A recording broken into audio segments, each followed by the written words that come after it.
and supremacy. The Jets have honed their skills, forged their bodies, and sharpened their minds.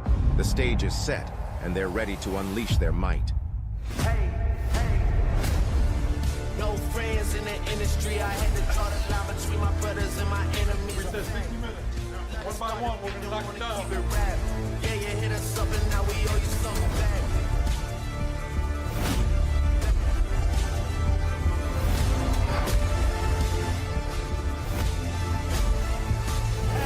Yeah, I had to draw the line between my brothers and my enemies. My brothers and my enemies. My brothers and my enemies. Yeah, I know hey, yeah. No friends in the industry. I had to draw the line between my brothers and my enemies. A fact. Let us start if we don't want to keep it rap. Yeah, you hit us up and now we owe you something back.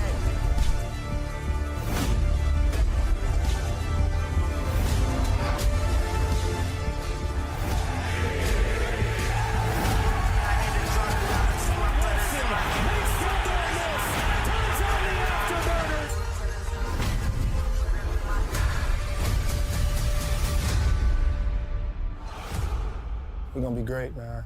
I can't wait.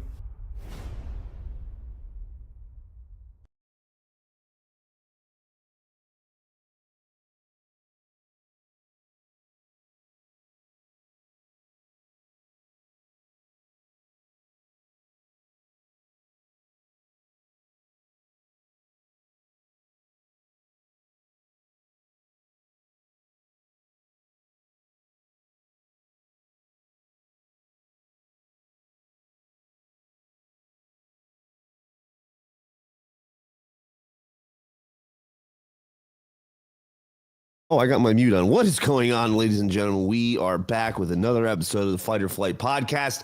I'm your host, James, and joining me, not right now because he's stuck in traffic. Piece of garbage, this guy. Can't have anything nice. My man, Eric Fajardo, will be joining me very shortly to discuss this absolute shit show of a team, the New York Jets. I don't even know where to begin. I really don't. I'm just so frustrated. I'm so angry as a Jets fan, just the poor performance from this offense. You look all over the league. You look everywhere. All these teams have backup quarterbacks. All these teams have offensive linemen that are hurt. Every team in the league. And somehow those teams can be competitive. They may not be winning, but they're putting up points. They're putting up points on the board. The Jets have 4, maybe even 5 games this year where we have zero points. 0. Big goose egg. None. And us as Jets fans are expected to sit here and act like this is totally okay. Oh, we're going to wait for Aaron Rodgers. We're going to wait for Aaron Rodgers. Everything's going to be totally fine. No worries, guys. He's coming back. And it's going to be all good. I beg to differ. Looking at this offense, looking at what we got going on, we're not going to do like, what? Aaron Rodgers is going to get killed. He's going to get fucking murdered. Like, if he didn't tear his Achilles in the first 4 plays of the game, he would have got hurt at some point during this season because our offensive line is garbage. They're terrible. They can't do a goddamn thing. It's just pathetic. Like, on the left side of the line, we got Langston Tomlinson and Mechai Becton, the only 2 starters on the line that we've had for the whole year. And these guys couldn't block a damn thing. Nothing. They couldn't do anything. It's an absolute joke. These guys are supposed to be professional athletes getting paid millions. Like Mechai Becton, you want to get paid in the offseason? I hope it's not the Jets. They give you fucking money. You're a bum. You're fucking garbage. The guy should never play in the league ever again. I saw a stat the other day. I forget who I was talking to or where I was looking, but it was like most offensive linemen don't really develop until their 4th to 6th year. They don't really become anything until later on in their career, their first, which makes sense. And you look at the college game, and most of these guys are, not in a 3-point stance. They're standing up. Everybody's running shotgun offenses. and they're not used to having a quarterback under center. It's a totally different feel for these linemen coming into the league. And when they're coming into the league, they got to go up against guys like Bradley Chubb and Von Miller and, these defensive ends that are just, running people over. The guy that we drafted, Will McDonald should be doing, even though we don't play him for whatever fucking reason, even though our defense is not the problem. I just still don't understand why we don't play this fucking guy. We drafted him. Our team's terrible. Like, let's just give this guy some in-game reps. No, what do I know? What the fuck do I know? I have no clue what I'm doing. Another year wasted. Another year the Jets are not making the playoffs. We've been officially eliminated from playoff contention. We have zero chance of making the fucking playoffs. None. The season's over. And when Eric gets here, I'll tell you what happened on my Sunday, because we're going to get into the game in detail. But we're also going to get into the UFC fights, which were also fucking disaster. Terrible. Not fun at all. Complete waste of my time. Boring. The women's fight actually was really good. That was a phenomenal fight. Those women threw hands and got after it.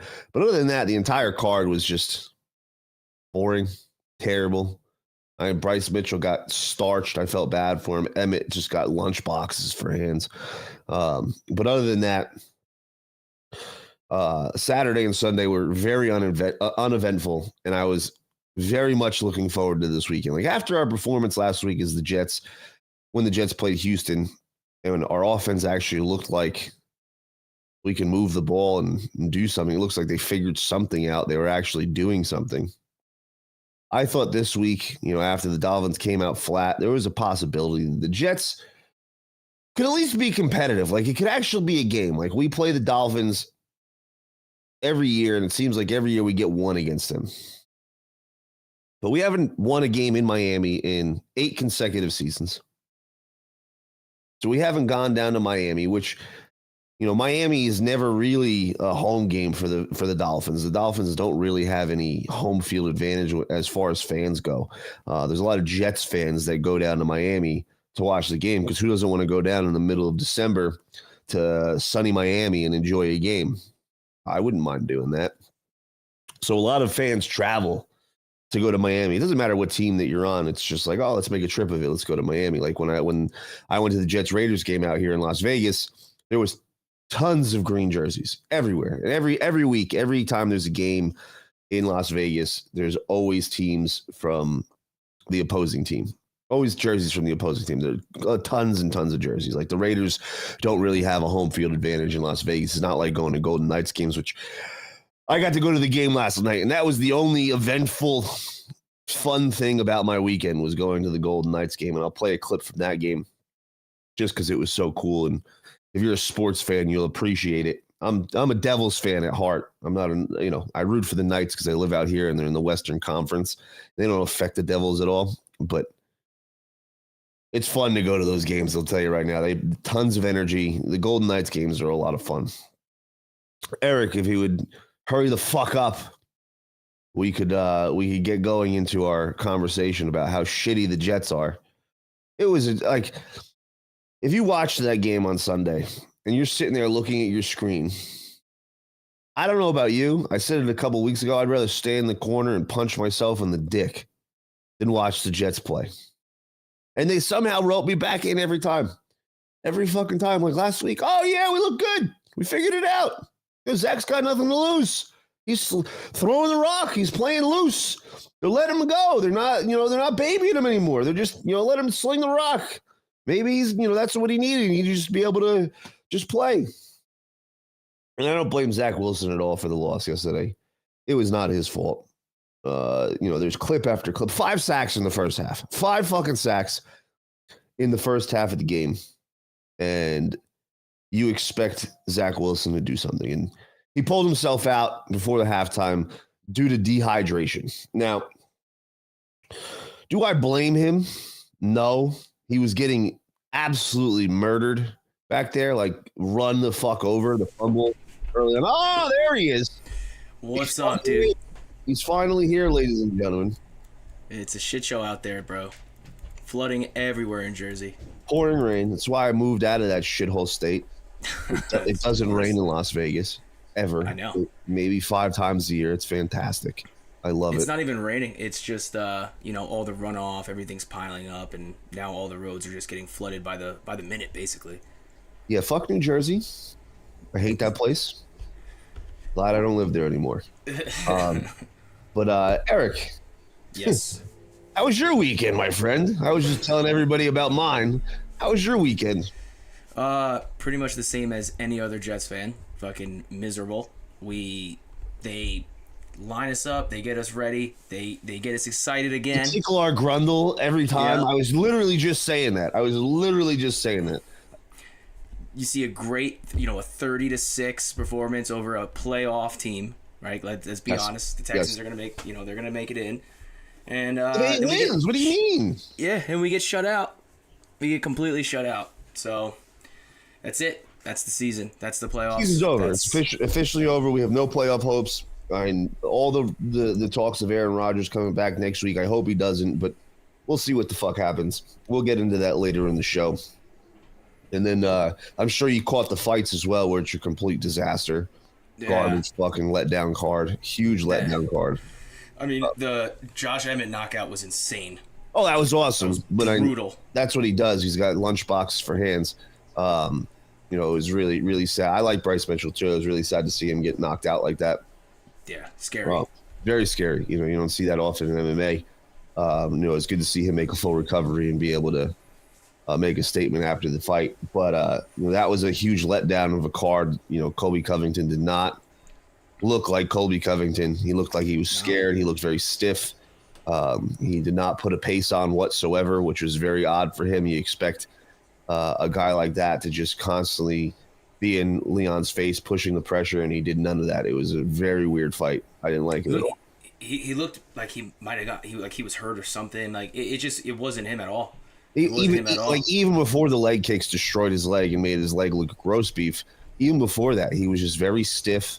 He didn't look comfortable in there. He never looked like he got his rhythm or his timing whatsoever. He kind of just stood there and just had his stance and didn't move and just backed up and circled. That was it. And Leon just picked him off. So we'll close the show out with the fights. But man, Eric, I'm sick and tired of it. I'm done. Like the Jets. I was watching the Jets game on Sunday, and I live in Las Vegas, so I log into my Optimum account back in New Jersey so I can watch every game because I'm not paying YouTube $5 million to have the YouTube DirecTV nonsense.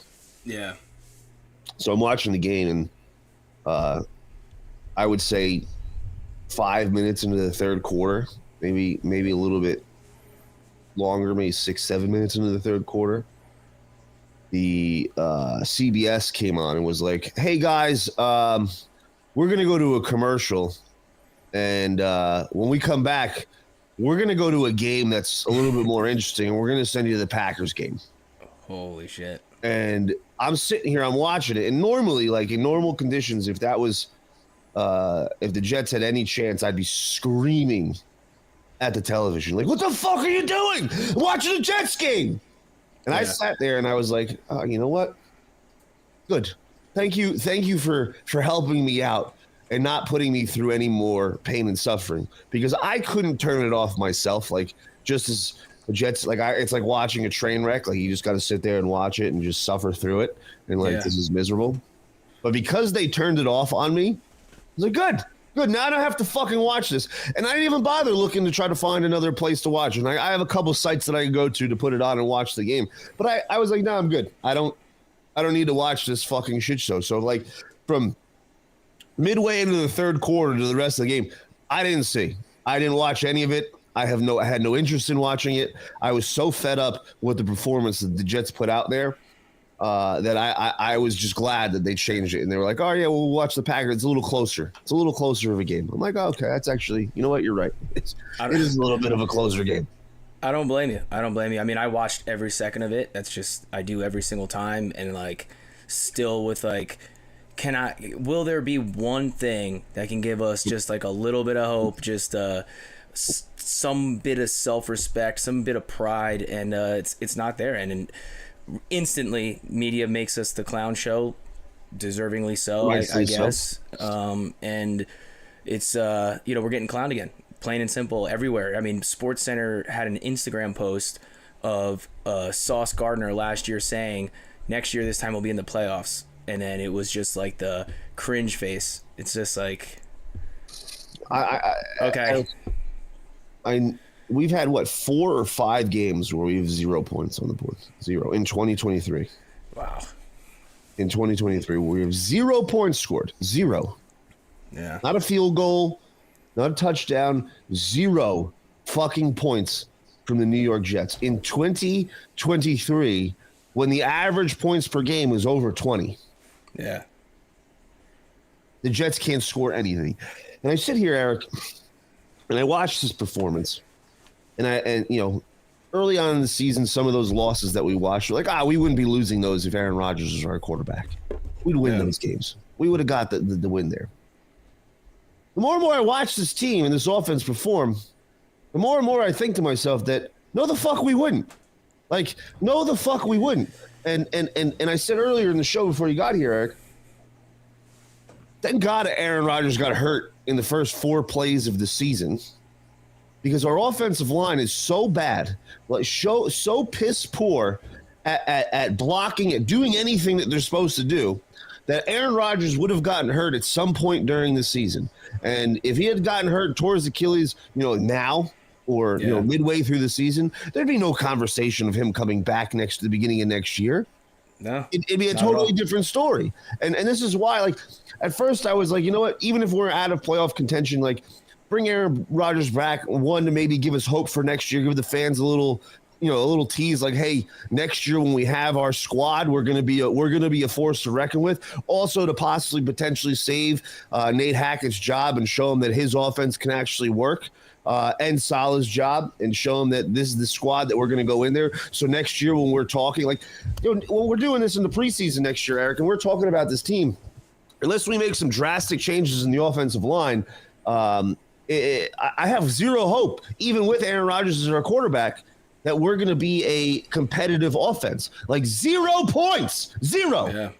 It'd be one thing if we were losing and we got like 13, 14 points and, we still put up some points and, the offense still figured shit out and we were, getting killed, getting beat every game. But there's some life in the offense, and we could see as fans, like, hey, we don't have our guy. We have our backup quarterback. Aaron Rodgers is a special talent. Like, he's going to be able to, make up some of those points and, get us 25, 28, 30 points a game where we're going to win those games. I don't feel that way going into next season right now. I don't care who our quarterback is. No, I mean, I think we have more issues at line. So somehow we have more issues at line going into next year than we did going into this year. And it's because we relied on guys that are unreliable. Like, let's be honest, JD essentially put the pressure and had our offense rely on 65-year-old Dwayne Brown, who's coming off a season ender. We're going off of Mechai Becton, who's never been healthy, and who's had attitude issues as well and work ethic issues. AVT, who was coming off of the elbow, now this year unfortunately has the Achilles, and then a rookie center. We had McGovern, but then ending injury. Yeah, and we brought him back, but they didn't even, attempt to go and get someone better at center. It was just like, hey, here's $1 million, take it or leave it, and he took it, right? So we just took what we can get, and he's been, below average at best, really. No, he hasn't been good. Joe Tippmann is really the only guy on that offensive line that has any wiggle room as far as going forward. Like, he's a rookie. Yeah. He's a rookie. He wasn't supposed to be starting. He was supposed to, take a year and just learn, and they threw him in there because of injury. Langdon Tomlinson needs to be cut immediately. He is one of the worst offensive linemen in football. And Mechai Becton, I was saying before you got on, Eric, Mechai Becton, I for some reason, it'd be the most Jets thing ever, because this happens to the Jets over and over and over again. The guy is a genetic specimen. Like, he's just a massive human being. Yeah. And I was reading something somewhere. I forget where I saw it, but it was an analyst saying how, most offensive line now in today's game, they don't really hit their stride until like 5-6 years. They don't really figure it out until like year 6. And you look at like Whitlock, his best year was his last year in the NFL. Like a lot of these guys, their best years, like look at Trent Williams. Like he's really old, but he's the best lineman in football, and it's not even close. Like he's just dominating everybody. And he was good younger in his career, but he wasn't as dominant as he is now. Like right now, he's the best lineman in football, and he's just crushing everybody. So nothing would be more Jets than for the Jets not to, because they already didn't pick up his 5th-year option for Mechai Becton, to let him walk and go get a contract, because he's gonna get an opportunity somewhere. Linemen are so few and far between, and hard to find, that he's gonna get a contract somewhere, and he's gonna go somewhere, and he's gonna figure it out. He's gonna stay healthy, and he's gonna figure it out, and he's gonna be a really tough lineman to get by for years to come, because most linemen don't pan out until 6 years. And look at the league now. Look at all the offensive linemen that get drafted high. It's a very hot commodity in the draft. Look at the Giants. Yeah. Every offensive lineman they draft, garbage. Like these guys from big programs like Alabama. Lorenzo Neal is a Alabama product, and he's facing some of the best SEC defensive ends in the league. Like that's where the defensive ends are coming out of, is the SEC. These guys that are in warm climate areas that are just able to pin their ears back, and they're freak athletes. But these guys in college, they're not playing NFL offensive line. They're starting standing up. None of them are starting at 3-point stance. Everything's from the shotgun. Nothing is under center. So these guys don't have the footwork. They don't have the technique to go up against these guys in the NFL who are, let's be real, are freak athletic specimens themselves that are running defensive ends are now running 4.40s. Like it's absurd. And the technique is much different for a defensive end. It's a lot easier to learn the technique to get after the quarterback than it is for an offensive lineman to learn the technique. It's very difficult. So a lot of these guys, they don't really figure it out in the NFL. Like not many. Think about offensive linemen that have been drafted in the last even 10 years that turned out to be great offensive linemen very quickly. Not many of them. Not many. Yeah, not many. Very, very few. It's usually like 5, 6, year 6, 7 that all of a sudden you're like, holy shit, this guy's awesome. Like this guy's really, really good. So it'd be the most Jets thing ever for us to let this guy walk, which I wouldn't be surprised if they do, and I wouldn't be upset if they did. And him to go to another team and turn into a fucking monster, what we expected him to be. I mean, it's possible, but after he's given up the most sacks as for a lineman this year. Yes. So, how much of it is regression? He's only in year 4. He's only in year 4. Well, with 2 seasons gone. And with 2 seasons gone. So he really only has, he's going to have what, 32 games under his belt? Yeah, barely. So and that's exactly my point. Like, in reality, this is only his 2nd year getting game time action. And and the injuries, there's something to be said about the injuries across the league, across the league. This is not just a Jets problem. It's across the league. I think the Jets' strength and conditioning needs to be fixed. Our injuries are ridiculous every single year, like year in and year out. We have big guys going down to major year-end injuries. It's never ending for the Jets, but it's league-wide. And, I think, as an MMA fighter, someone who has beat up his body pretty good over the years, there's something to be said for that in today's NFL. And I think in today's NFL, I think if you look back, when we were younger, at least when I was younger, because I'm a little older than you, these guys were running 3-a-days in the dead heat of August, and their training camps were like in Arizona and Florida and these really warm areas where it's hot as fuck. And they're running 3-a-days, and the 3-a-days, it wasn't like today where most of the practices, these guys are in shorts and zero contact practices. It's these guys are, doing Oklahoma drills, and like they're beating each other up, like they're getting after it in practice. And then you fast forward to now where these guys are doing Most of their practices, no contact. Most of their practices are in shorts. They're only an hour. They're very short, and their body is not conditioned to take this impact that they're taking on game day. They're not training their body, like every part of their body. Now, all of a sudden, they go into a game, and these guys, it's equivalent to getting hit by a car, and your body is not used to getting hit by a car on a regular basis. Like, as a fighter, we sit there, we smash our shins, so our shins are conditioned, because nothing feels worse than a shin-to-shin kick, or kicking somebody and hitting them in their elbow with your shin. Like, it hurts. It doesn't feel good. And if you don't condition your body to take that punishment, you're not going to throw kicks because it sucks. You're going to lose. Yeah. Now these guys who are professional athletes, they're going to these games, Eric, and they're running into Mack trucks on a daily basis. It's inevitable that they're going to get hurt. It's inevitable. Well, that's kind of part of the reason why I'm not sure he even develops, because he might not have that mental makeup, right? You know, you see a guy like Trent Williams, he just oozes with, like, savagery. Right, you know, his off-season training is probably hard as shit. He's probably really getting after it, you know. And we touched on this on our last show. It's like these guys they live their lives for the however many weeks their season is, and when they're not in season, they're not in season, right? You know, fighters, wrestlers, you're always staying ready. You're on the mats every day, in season, out of season. There is no time to regress. There is none. Your body's got to stay ready, and unless you're one of those guys that has that mental makeup to where you want to grind every day and you want to go get it, I don't know if he'll pan out. I'm not sure he's got the mental makeup to pan out. I think we've seen on multiple occasions when, you know, the going gets tough, he crumbles. Fizzles out. Yeah, he fizzles out completely. You know, he gets tired, lays out. Like it's just, I don't know. I don't see it with him.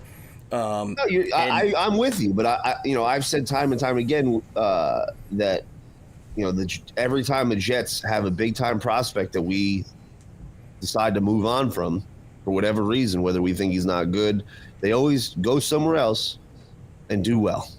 It happens all the time. And it wouldn't surprise me if that were to happen with him and a guy like Zach Wilson. Like, I wouldn't be surprised to see Zach leave, which most likely will happen. He'll get picked up as a backup somewhere. Like, imagine he gets picked up by Kansas City to be the backup, and he sits under Andy Reid. Andy Reid will turn that kid with the physical tools that he has. He'll turn that kid into a starting quarterback and a Pro Bowl caliber quarterback. I guarantee it. And we'll be sitting there watching Zach Wilson 10 years from now. Like, man, remember when he was on our team, guys? Like we are with Geno Smith. Like, but even worse because he's got more athletically gifted than Geno Smith. You know, it would be the most Jets thing ever for something like that to happen. But I think there's something to be said with these guys conditioning their bodies. It's not just the mental makeup, because the mental makeup definitely adds into it, but the punishment that these guys' bodies take is unlike anything that the average human can even think about. Like, they just don't get it.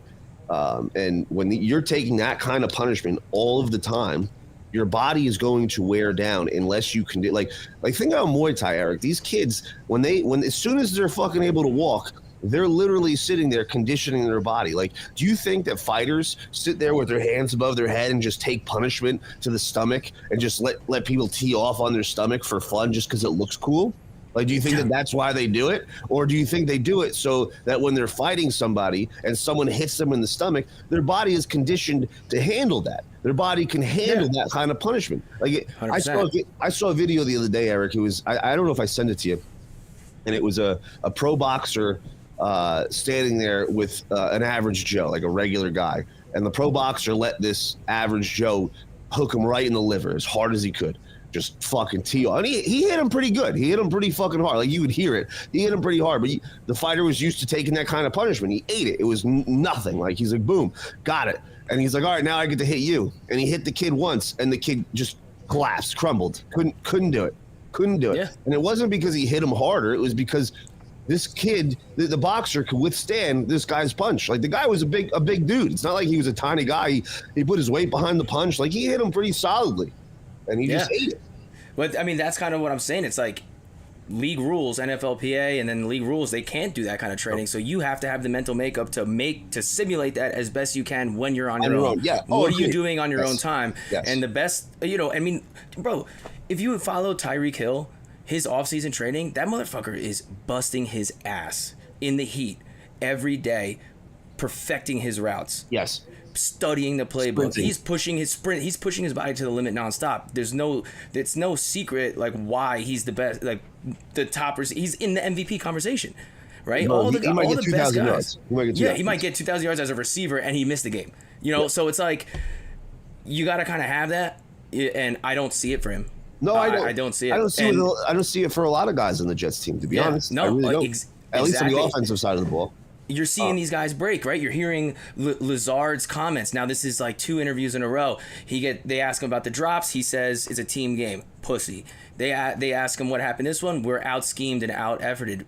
Bro, you have no legs to stand on, dude. That shouldn't be coming from your mouth. If Garrett Wilson said that, I'm going to respect it. But a guy like Alan Lazard, who is dropping passes, has a little bit of an attitude. He's hugging the opposing team in the end zone when they get a fumble recovery for a touchdown. Like, bro, it's just you got to have a little bit of self-awareness and a little bit of fight, a little bit of pride. You're going to start seeing now the players that don't have it really show that they don't have it, right? Because now they're all going to have the excuse. It's already built in. The narrative is built in. Is Saleh on the hot seat? Nate Hackett sucks. The line sucks. All this shit. The players are going to give in, and they have someone to point to. They have someone to blame now. They have the coaching staff, which they can blame, but who's going to take it into their own hands and put some good film out there? Perfect point in case was our quarterback yesterday, Zach Wilson. Yeah. I don't blame the loss on Zach at all. I don't think it was his fault at all. Like, he literally had no time. Our offensive line was like, the memes were amazing. It's like our offensive line is standing there and 5 Dolphins are chasing Zach Wilson down. The fumble, he got absolutely creamed. Like, he was taking monster hits. That shot on the fumble was bad, dude. Bad. Monster hits. He was getting lit up the entire game. And if Zach Wilson had proven himself, like if he had proven himself as not even a good quarterback, as a serviceable quarterback, like someone who's worthy of starting in the league, like a Gardner Minshew, like say Zach was Gardner Minshew and or a Jacoby Brissett, and he was getting lit up like that and decided, because he went out because of dehydration. I don't buy it at all. I don't fucking. Yeah. And then they said concussion. No, but he wasn't in concussion protocol the whole game. Bullshit. Yeah. I don't buy any of it. So I really think that he was just getting lit up so much, and he's like, "No, I'm just not going to get hurt." And I don't blame him for taking that move and stepping out of the game, because he was getting killed. But again, it'd be much different if he was already established as a serviceable quarterback. Zach Wilson has not proven anything in this league. Now, if I were a guy like Zach Wilson, this is just my mental makeup. If I was a guy like Zach Wilson and I was given an opportunity to flip the narrative of who I was as a quarterback and the player that I am, because the narrative about Zach Wilson is he's terrible, like not just bad, terrible, like one of the worst quarterbacks, biggest busts of all time. Yeah. He's in that conversation. So if I was in that conversation and I had an opportunity to show that maybe my team has not helped me out and I'm pretty fucked, but to show my mental makeup and show my toughness, that like, hey, I'm gonna stick in here and grit it out for these guys and try to make a play and just do something, rather than taking the pussy way out and saying, I got hit too hard, I'm out. You know, if it was a real injury, that's a different story. But they're telling us it's dehydration and he wasn't in concussion protocol, so I don't buy it was concussion. I after watching that, seeing the amount of hits he was taking and the reports that came out earlier in the week that he was didn't want to start, didn't want the job, he didn't want to get hurt, and people around him were saying, don't screw these guys, don't help them out, they don't deserve you. Like, bro, you haven't earned that kind of respect, you haven't earned that kind of leeway to do something like that. You should be out there trying to show, like, hey, we're getting killed out here, but guess what, I'm like, look at Tommy DeVito, Tommy Colcuts. I give that kid so much respect, because he was getting lit up too. He was getting killed out there. It was rough. It was rough. Maybe even worse than Zach Wilson was. And what does Tommy Colcuts do? He says, fuck it. I'm just going to keep slinging the rock. I'm going to sit in the pocket, and I'm going to throw it. And I'm going to get killed. I'm going to get killed, but I know that if I take the easy way, I'm never going to get a chance again. No one's ever going to give me any respect. So I'm going to sit in the pocket. I'm going to eat my punishment, and I'm going to show these guys, these fucking men that I'm playing with, that like, hey, when shit hits the fan, when shit gets tough and shit gets really hard and no one's helping me, I'm still going to give you guys my best. I'm still going to go out there, and I'm going to try my hardest to make some plays for you guys. We may be getting killed, but I'm going to figure it out. And if Zach Wilson went out there, he'd earn some respect amongst the players in the league rather than sitting I'm getting killed, guys. I don't know what else to do for you. Well, that just shows how, he's out. He's out on the team, and it is what it is. DeVito's playing for his career. Zach Wilson should be too. That's the whole thing. He should be playing for his career. He's got the second overall pick luxury, right? It kind of is what it is. Someone's going to take a chance on him. No one's going to take a chance on DeVito. It's a flash in the pan. Dude, he's not going to be the Giants starter next year. People are they like to, because it's good news, but Daniel Jones is getting paid $40 million a year. Tommy DeVito, this is fun for right now. It's going to sell tickets for now. I hate the Giants, but I'm team Tommy DeVito all day. Yeah, hey, me too. Me too. Danny Dimes stinks. Yeah, but it's the business, right? And someone is going to take a shot on Zach, whether it's a Shanahan, whether it's a Andy Reid or whatever the case may be, or like Tampa Bay, something like that. Someone's going to take a shot on him, just because of his God-gifted talent. Like it kind of is what it is, and the fact that he's willing to kind of dip out of there, it just shows that. He knows that his time is up. He knows that, in his head, he doesn't owe us anything. Let me ask you this, though. Let me ask you this, because he doesn't owe us anything. He doesn't. But let me ask you this. If you're a GM or you're a coach in the league right now, right, and you're looking for a guy that you want to bring onto your team that's going to be a solid backup, help young guys, be a motivator in the room, being a guy because he's not going to get a starting job anywhere. Let's be real. No shot. He's going to be one of those locker room guys. Like you're drafting him to be a locker room project guy because he might not even get a backup. He might be a third stringer that's on some team just as a project like that. That's where he's at. And you see a guy who just gives up like that on your team, like me as a coach or as a GM, I don't want you in my locker room. I don't want you. Because of that, like you could have all the physical tools, like you could have all the talent in the world, and if that's how you are, I don't want you. Like this is my concern with guys like Caleb Williams coming out of college right now. I'm in the same boat. It's a big concern for me. Like Caleb Williams, he's got all the talent. He definitely can be a great quarterback, but he seems like he's a me guy. He cares only about himself. He's not a dog. He doesn't seem like if shit got hard, it doesn't seem like he's gonna grit his teeth and grind it out and figure it out. He seems like he's gonna crumble, and that's what I see from Zach Wilson. That's the type of attitude that I'm seeing. And if I was a GM or a coach, I'd look at that and I'd be like, I'm good. He may have all the talent in the world, but I'm good. And we've seen second round guys out of the league quicker than that. RG3. Didn't really get much of an opportunity after he left the Redskins. He did, but not really. Yeah, I mean that's an injury thing, I think, but really it depends on the GM, right? If it's a team like the Lions, like a guy like Dan Campbell as a head coach, fuck no, Zach will never go there.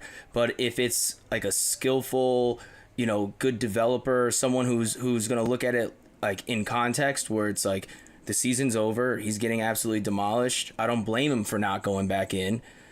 I'll take him and turn him into something. Because, I mean, he showed toughness, like, all year. I mean, he was getting clobbered all year, getting up. And the difference between this year and last year is, if he made mistakes this year, it didn't really snowball too bad to where, like, he's having a complete meltdown. He showed some grit, but it's just... he just seems done. After he got benched, I think he packed it in. I think he got offended. He got a little butthurt.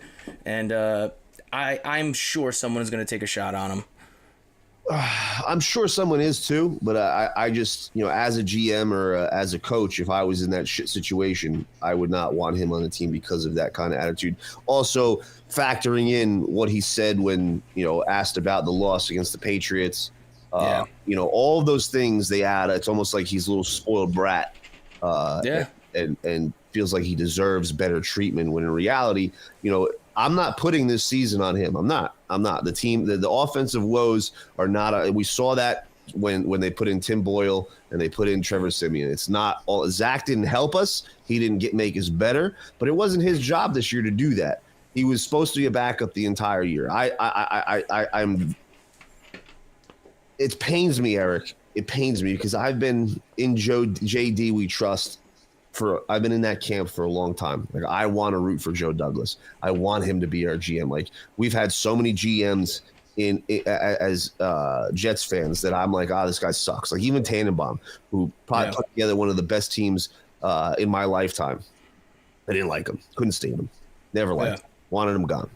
Then we had Izek, and we had really terrible McCagden, really, really bad GMs, and none of those GMs had any drafts or brought in any free agents that were like, yes, like, we got something here, like, we did something here.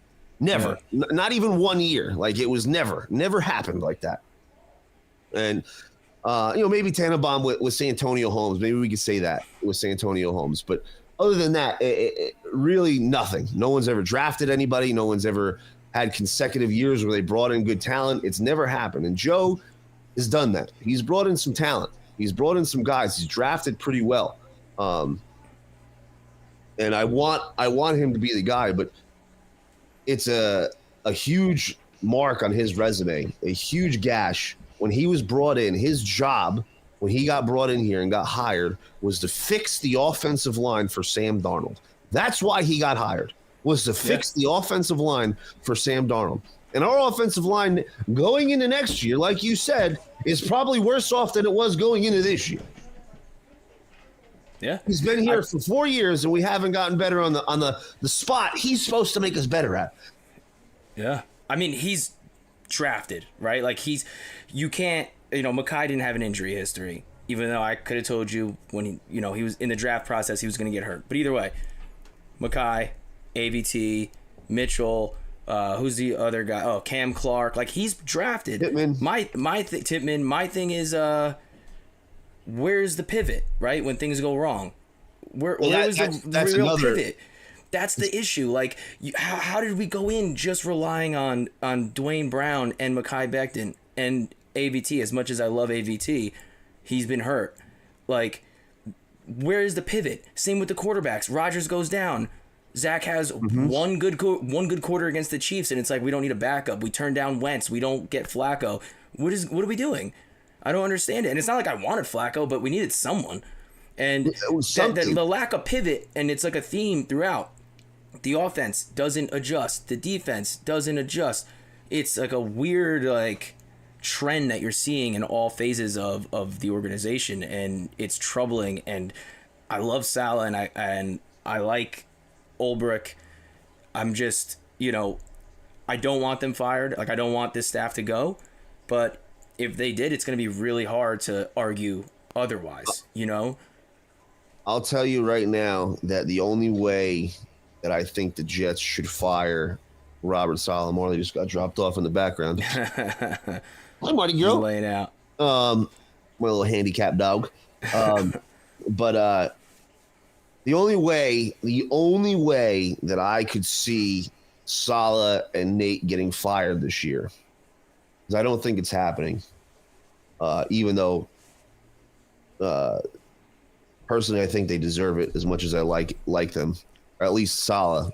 But this is embarrassing watching this team not making adjustments, not doing anything. The only way I see them getting fired is if the Steelers are stupid enough to fire Mike Tomlin. Like, if the Steelers, like, I'll tell you right now, if the Steelers are dumb enough to fire Mike Tomlin, like, if they're that dumb, the Jets should make an immediate move. Like, hey, Rob, like, we were going to bring you back, but this guy's available. This guy's, a Hall of Fame coach, one of the best coaches in football, and what he was able to do with that Steelers team and, put them in contention and make them a playoff caliber team with a quarterback who's as bad, if not worse, than Zach Wilson and Kenny Pickett, with a worse defense, with a worse running game. Najee Harris is a bum, and a very subpar offensive line.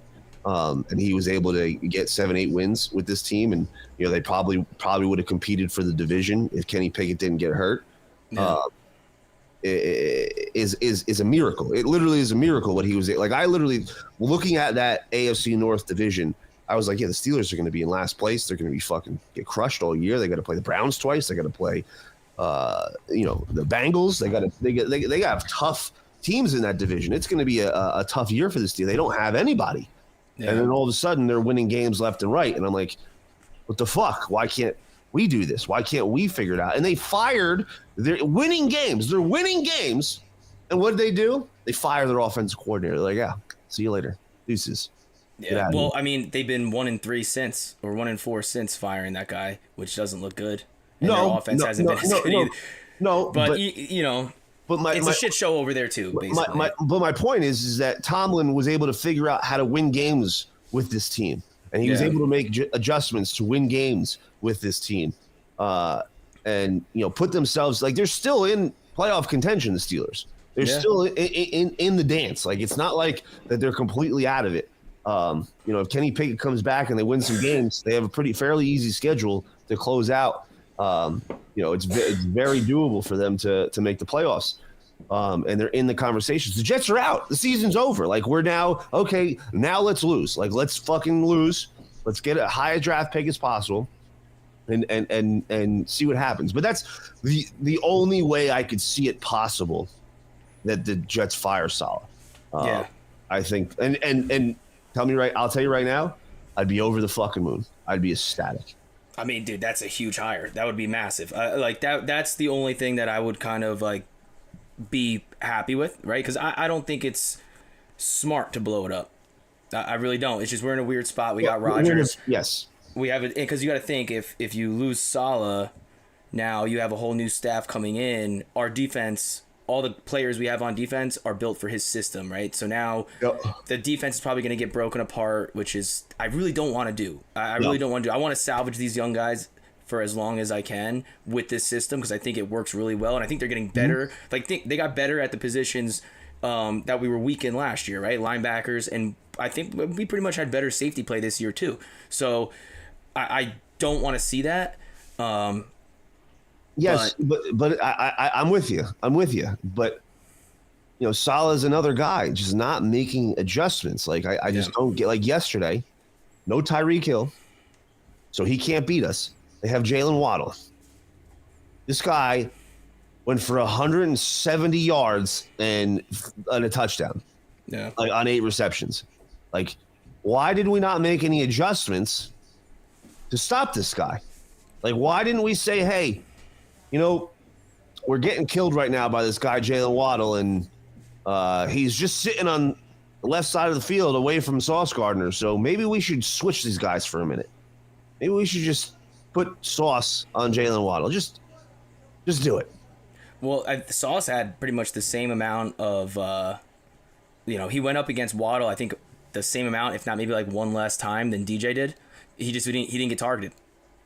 So like I get it. That's exactly my point. That's exactly my point. Well, it's not. You can't just like because the thing is they don't follow. You know what I mean? So it's like, but they're gonna move them out. But I think the adjustment would be to follow. That's the adjustment. That's exactly my point. It's like, all right, we're clearly getting torched on this side of the ball. Like DJ can't cover Jalen Waddle. He's getting smoked. Like we're putting doubles. Like we're getting smoked here. Yeah. We need to figure something out to stop this guy. So let's take our best cornerback and put him on their best wide receiver and make adjustments. Like I know the defense is not built to do things that way and it changes things, but what you're doing right now currently clearly is not working. Yeah. So like doing the same thing over and over again and expecting a different result, you're retarded. You're fucking dumb. Yeah. You're dumb. No, I mean, I agree. I don't like it either. I think the issue I would say is that he trusts his coordinators too much. I think he's got to step in and lay the law down a little bit. I mean, I think the freedom that he gave Ulbrich is what helped Ulbrich become Ulbrich.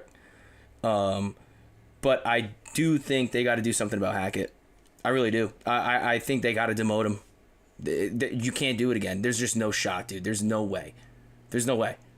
I don't care. Like Rodgers can run the offense by himself, dude. But just for the sake of like the fact that us being out-schemed is even being brought up as a topic of conversation means that the players are talking about this stuff. Everyone knows Hackett is not doing it. And we're running we have 1 yard of rushing, and we're running play action every other play. You're not fooling anybody. No, even the announcers during the game, dude, they were like, the Jets should really take a page of the Dolphins book and start running through screens. Yeah. And I'm like, hey, that's a fucking. We just got sacked 5 times in the first half. Maybe that's a good idea. Let's run a couple screen plays. Yeah. Nope. Play action, run into brick wall, play action, nothing. Let's do a 15-yard developing route, 5-step, 7-step drop plays, and get killed. It makes no sense. And you watch, they zoom in on Aaron Rodgers. Every time they zoom in on him, he's got the headset on. He's just like shaking his head every time. Yeah. He knows. He's got to know. That's why I don't think Hackett's safe just because of Rodgers. I really don't. I mean, all the Rodgers guys have been benched or cut this year. Literally every single one of them. So I don't think Hackett is safe. He's not a dumb guy. Rodgers is not dumb. I think there's got to be someone else. There's got to be somebody else. Well, there's no fucking choice. Like, how do you not look at that? You don't even have to know football. Just spread the receivers out. Do something. That's why I'm very interested to see how this Aaron Rodgers saga ends this year. Yeah. Because the interview tomorrow is going to be interesting. Very interesting. He's been cleared to. Apparently, he's been cleared to play. Yeah. Where the doctors cleared him to play. Now, I'd like to see that offense and how it would look if we had at least somewhat of a decent offensive line. Like if our offensive line wasn't such a liability and we were out of the playoffs, I'd say, yeah, let's get Rodgers in there. Let's boost the morale of the not just the team and the fans, but also the coaches, and show that next year we're going into next year with some momentum. It's no longer an unknown. Like the whole offseason, it was an unknown. Like what's Aaron Rodgers going to bring to the table for this Jets team? Like our offense was anemic last year. We couldn't do anything, and now we have one of the greatest quarterbacks of all time running his favorite system with his favorite offensive coordinator, and we have offensive weapons, which the Jets never have. So it was just a constant question. Now going into this next year without Aaron Rodgers playing this year, we have that same fucking question. And it's even a bigger question because he's coming off a major injury. So it's okay, what's the offense going to look like? Like last year, the offense was atrocious. And like we said at the top of the show, it doesn't look like Aaron Rodgers would have made that much of a difference if he was the quarterback. We could be wrong. It's very possible that because he's able to, do all the pre-snap reads and, set up the play and hot routes and things like that, he's able to get the ball out of his hands quickly into his playmaker's hands. Very possible, for sure. And he's also calling the plays. I mean, it looked different with Simeon. I mean, let's be honest. Simeon was getting clobbered back there, but he was completing passes. I stopped watching. Well, they sustained some drives. He threw some awful picks, but he's not as mobile. He doesn't have the arm, but the offense still looked different. Yeah, well, end of the game, just gonna heave one up. But he had one pick on a deep ball that he just either he misplaced it, or the receiver ran the wrong route. But either way, I do think the offense would look different with Rodgers because I think that he's not going to run the play that's fucking called in. Yeah. Realistically, you know what I mean? And that's the thing. If he doesn't play this year, next offseason is going to be a major, major question mark. The entire, and what's crazy is for us as Jets fans, remember how big the hype train was when we got Aaron Rodgers, how excited we were? Yeah, of course. Think how excited we were preseason, our preseason predictions, all the things that we thought were going to happen. And we were literally talking about how for the first time in our lifetime that the Jets are truly Super Bowl contenders. We're all right, yeah, we got an opportunity to win the Super Bowl. Next year, it's not going to be the same. No.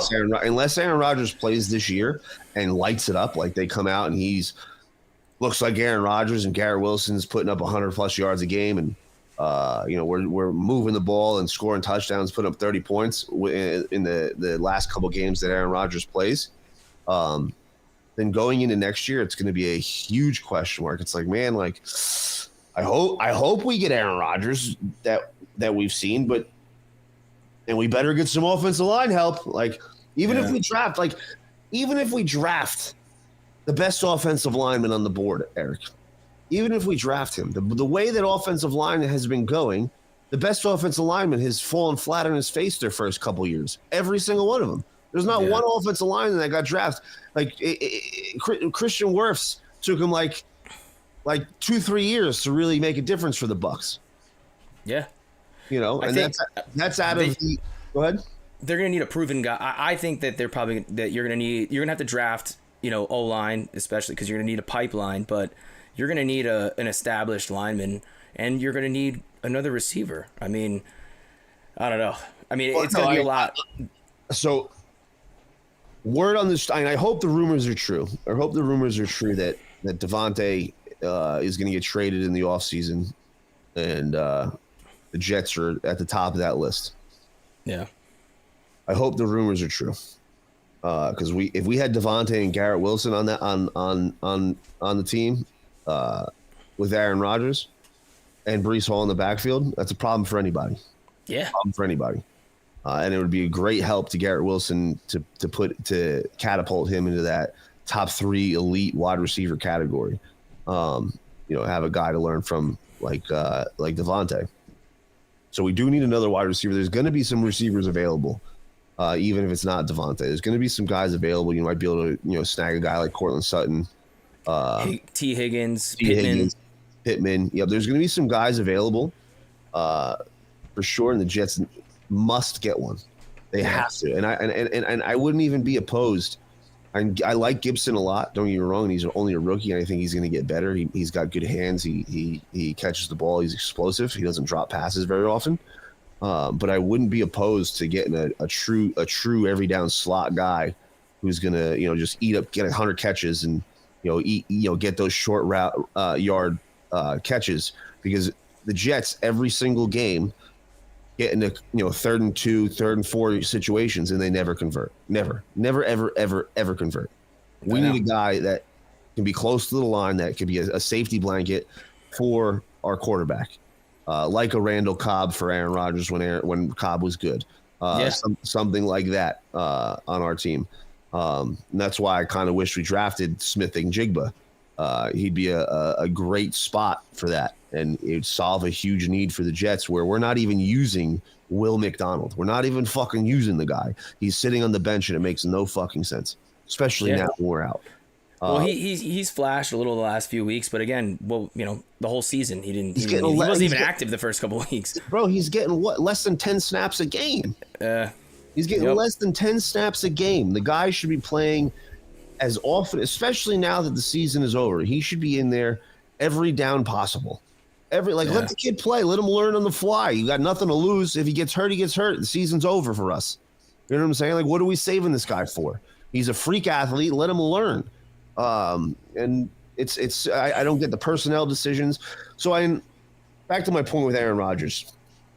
I really think that the only way that that we can go into next season with any hope whatsoever is if Aaron Rodgers plays this year. But it's so tough to make that call, considering how bad our offensive line is. I wouldn't do it. I wouldn't do it either. But I don't think I'd do it. I wouldn't do it. As much as I want to see him selfishly, it's just like, you know what? He's going to get a full offseason because he's looking good. He's cleared to practice. I think you evaluate your talent. You let the young guys play a little bit, get Ruckert more snaps, see what the other guys have. I work on, try to scheme something new, try some new shit, and let them go to work. Get Ruckert more snaps, but I'll tell you right now, dude, one of the most underrated tight ends in football is Tyler Conklin. He is a bright spot on that offense, because not only does he run great routes, he makes contested catches, he makes really good catches. He can move the ball after the catch as well, but he's a phenomenal blocker. He's a top S tier tight end blocking tight end. And I think on the offensive side of the ball, I think he should be our offensive player of the year at this point. I really do. I think he's been a very big bright spot for the offense this year, considering the situation. They didn't get him involved till the end of the season. He's probably got only 500 yards receiving. No touchdowns, I don't think. Maybe one. No touchdowns. No touchdowns, but no, So they don't get him involved enough. Like he gets like 5 or 6 targets a game. Barely. I think there's been a lot where he's gotten like 2 or 1. Yeah, I have him in fantasy because I'm very, very high on him. He's a very talented tight end, and he's getting me 10 fantasy points a week. He's producing. He's not an elite tight end. If he added touchdowns to his game, he'd be an elite tight end in fantasy. But our team doesn't score touchdowns, so forget about that. I'd love to see more action from him, getting the Tyler Conklin the ball more often, getting him to drop in zones and just feeding him the ball. They're clearly keying on Garrett Wilson. They're not letting him get any targets. Like he had 3 targets yesterday. Yeah, I mean, but even when he was getting open, like there's a play that keeps circulating on Twitter, like he completely dusts Ramsey, but that was the play that Zach got obliterated and fumbled. So it's like now we're starting to see a little bit of separation, and the line decides to pack it in. That's the play calling, though, Eric. That's I know. Why are we running these long developing plays when we know that we have a weak offensive line and our quarterback is not great? Like, let's get some slants, some screens, some bubble screens, some drag routes maybe. Drag routes are a great way to get an explosive, quick wide receiver open. Like you run a drag route with Jalen Ramsey, he's probably going to be in man. He's going to have to cross the entire field, run through linebackers, run through traffic. Garrett Wilson's going to get a step every time. He'll get 4 or 5, 6, maybe even a 15-yard break on a drag route. What have we seen the Jets run one drag route all year? Not even just to Garrett Wilson, but to anybody? No, barely. Nothing. I don't think we have one drag route. Not one. I mean, we just started doing jet sweeps like a week ago. Dude, I don't get it. There's no high percentage plays. There's no plays being called to get our playmakers the ball. Why is it that across the league, Eric, there's backup quarterback, backup offensive lineman, everybody's got injuries on their line, the entire league. 3/4 of the league is on backup quarterbacks, and they're moving the ball. They're scoring touchdowns. They're putting up points. Why is it the Jets can't do any of that? Play caller. Bingo. You got to make a change, dude. You got to make a change. You have to do it. I'm convinced of it. It's brutal. It's like there's nothing even fucking like talk about. There's nothing to preview. There's like nothing because you can't trust your play caller. And that's the whole reason why I think Aaron's going to come back this year, because I think he's going to come back and he's going to show everybody that it's not the offensive play calling, that he won his 2 MVPs with this offense. That's what he continues to say. And he's going to go out there because the reality of the situation is, Eric, is if they fire somebody, if they fire Hackett, a new guy is going to have to come in. That means a whole new offensive scheme. Even if it's a similar scheme, it's a whole new offensive scheme. I really doubt Aaron Rodgers is going to want to learn a whole new offensive scheme. It's going to be built around the scheme's going to be built around him. That's what he did in Green Bay. He had a say in like the installation of the offense. Like either way, you know how many OCs would love the opportunity to mesh brains with Aaron? Mm-hmm. And he's smart as shit. He's gonna tell him exactly what he likes. He's not like he's gonna change his cadence. He's gonna keep his cadence, his rhythm, whatever he needs, and just adjust to whatever. It's literally like play selection. Like everybody knows everything. I hope that's everyone the knows case. To spread. Like it's formations and you spread and whatever. It's just the choices are just weird. It's like the selection is super awkward and it's holding everybody back. Doesn't help that we don't have a veteran quarterback that can process, but. That's another indictment on Joe Douglas, man. 100%. Not getting a backup. Just even going into the season with Zach as our backup quarterback is just the dumbest fucking thing we could have ever done. It makes 0 sense. Like, why did we not bring in anybody? Even after Aaron, like, there's so many guys. Like, Jacoby Brissett is just being wasted on the Redskins right now. Like, wasted. Just sitting there. They're playing shit football. And Jacoby Brissett played so well for the Browns and got them victories and kept them in the season. and he just wasted away. Could have been the Jets quarterback all year, getting the ball to Garrett Wilson all year. Yeah. Just been decent. You could have just been average. Morale still would have been high. We get back one or two of the wins where we could have had a good amount more. They should have beat the Chargers. Like, look at how bad the Chargers are. Look at at the very least, Raiders, Falcons. At the very least, right? 1 touchdown. And the Chargers. We should have killed the Chargers. It got out of hand, so it's like, okay, you know what? Sometimes that happens, but 2 more wins, we're chilling. We're doing pretty decent. You know, it's really bad. It's a waste. It's really, a waste. It's really bad, and I really hope that we go into next year, and I hope that if we do have the same squad, Douglas and Saleh and Hackett, that we make a major overhaul in offensive line. Like we are the Jets are the team that signs the biggest offensive line free agent. Like we're that team. If there's an offensive lineman that's available, that's a top tier offensive lineman. Like when Trent Williams was available and I wanted the Jets to get him when he was coming off the Redskins, I was like, can we sign this guy? Can we sign this guy? Can we fucking sign this guy? And we let him go to the 49ers. Now he's the best offensive lineman in fucking football. And everybody who plays with him, he's like, oh yeah, he's the most athletic player I've ever played with. And he's like 7 feet tall, 400 pounds. He's just a massive human being. He's super athlete. You know, we need to be that team that if one of those offensive linemen hit the market, that we're like, okay, we're going to pay you and you're coming in, you're going to be our guy. That's where the Jets need to be. They need to go after a wide receiver and they need to solidify the offensive line. If they can do those 2 things in the offseason with the current staff that we have, I'll feel a lot more comfortable going into next season. But if we go into this next season, we make minimal effort to get offensive line talent, or we only draft a rookie offensive lineman. We're like, yeah, okay, cool. We'll keep it right here, which is just rookie and a bunch of young guys on the offensive line. And we bring in a C tier wide, like another Adam Lazard type wide receiver, like Adam Thielen comes over here or something like that. Or Darnell Mooney, like we get a Darnell Mooney as our number 2.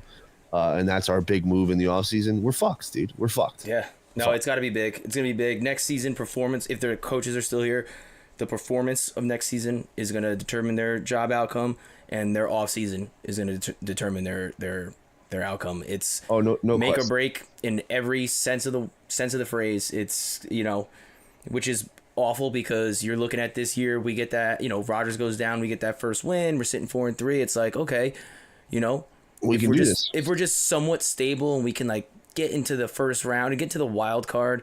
Now we have Aaron Rodgers coming back with a team that tasted the playoffs. We have a little bit of hope. The systems are working. The players are developing.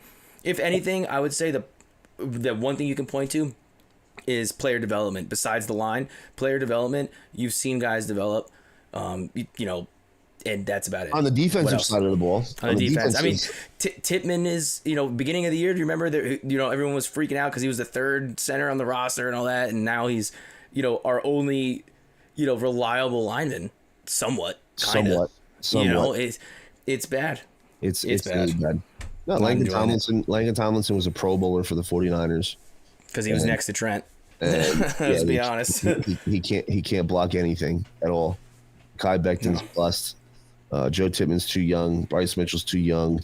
You know, it's a disaster, dude. And it's going to be very, very difficult to watch the remainder of the season as a Jets fan, and you know, be into these games and you know, rooting for the team, and be very difficult. I'm not looking forward to it. Like, I'm not looking forward to Jets football on Sunday anymore. I'm just over it. I'm done. I'd rather sit in the corner and punch myself in the dick repeatedly.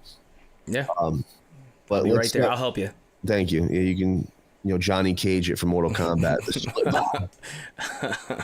So, real quick, before we close out with the fights, the one good thing about my weekend, Eric, I had the opportunity yesterday to go to the Vegas Golden Knights game.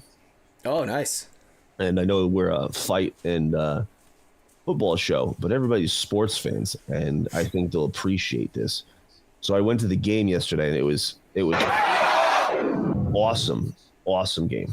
It was a blast, and I had very blessed seats for this game, and they won 6-3, 6-2. They dominated them. It was a fucking great game. But check out, there's a goal that we picked up.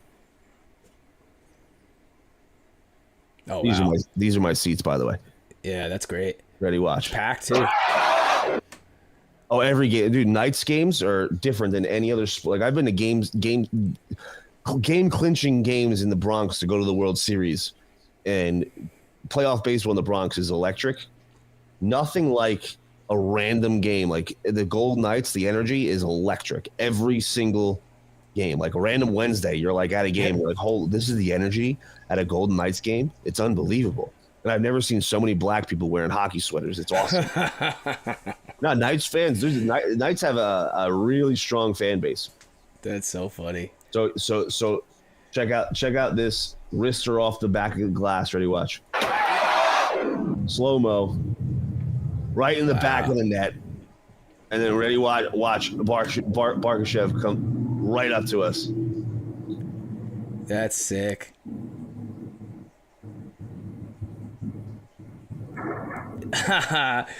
That's awesome. Yep, ready. You can see my fucking big ass ginger beard and hand coming in, banging on the glass. Let's fucking go. That's so awesome. Oh, dude, we had so much fun. Barbashev is a monster. That's a great video. Yeah, just banging on the glass. Oh, it was great, dude. We got a couple other ones, but yeah, I get to go to some pretty cool hockey games, going to some night games. And it was really exciting. Nothing beats hockey, and it really perked me up after a shitty Jets loss. Like I was so miserable. My brother-in-law was like, I got extra tickets. You want to go? I'm up in Oregon. I said, yeah, I need to rinse off this filth, this losing stink. Filth. The Jets left me with. But yeah, it was really cool. Eric, if you ever come out here, we'll go to a game. Yeah, 100%. I would love to check one of those out. It's really cool. Golden Knights games, it's electric. It's a lot of fun. But to close it out, there was the fight this weekend. The card was stacked. I was for months looking forward to this card. Months. Yeah. I was like, since the announcement, I was like, oh, I can't wait for this card, and it was just like the Jets game, severely disappointing. I mean, definitely because of the main event. Even the co-main, dude, it was just. I thought the co-main was going to be a lot more explosive. Royval is a very unorthodox fighter. I thought he was going to, try some things, especially at the end when Pantoja was just, clearly the better guy. Like I thought he was going to, he tried to try some striking, something a little different. Not enough left in the tank. I mean, he was starting to touch him, but he just didn't have enough gas left to really hurt him. They were both. And Pantoja's really good, dude. I mean, Pantoja is so well rounded. I texted you during that fight. I said that's exactly what I said. I said Pantoja is just so good. He's good in all aspects of fighting, on his feet, in transition, on the ground, and he had that body triangle. And you got to give credit to Royval. That was a really tight body triangle that he fought out of that, and he was in big trouble in that situation. But I as excited as I was for that fight, because Royval is just a very exciting striker, and Pantoja's, every fight that he's in is usually exciting. Yeah. I expected that fight to be fireworks. Like I expected it to be just nonstop action. The pace I thought was going to be off the charts, and it was very underwhelming. It wasn't a terrible fight. It was okay, and it was just a master class by Pantoja. He just imposed his will on Royval and really didn't give him any opportunities. That's really what it was. He was just so tough and so precise and so technical that it was very tough for a guy like Royval to break out any of those unorthodox strikes that he likes to throw. We've been spoiled at 125, though. I mean, between what Moreno's done for that weight class, dude, him and Figueiredo, but for me mainly Moreno, because all of his fights are just absolutely insane. It's like you have this high expectation, because when it comes to technique, 125 is some of the best in the whole UFC. No question. And the fact that Moreno has been in there just banging, and just every fight is like pay-per-view worthy. Fight of the year worthy, not just pay-per-view worthy. Every fight he's in is fight of the year worthy. 100%. So like I could see how it's a little bit of a letdown. Still very impressed with Pantoja. I mean, I didn't think Royval had a chance. I like Royval. He's very tough. But cream of the crop is the cream of the crop at that weight. Moreno's got a tough fight coming up. That kid's pretty good that he's fighting. I forget his name, but you know, I agree with you.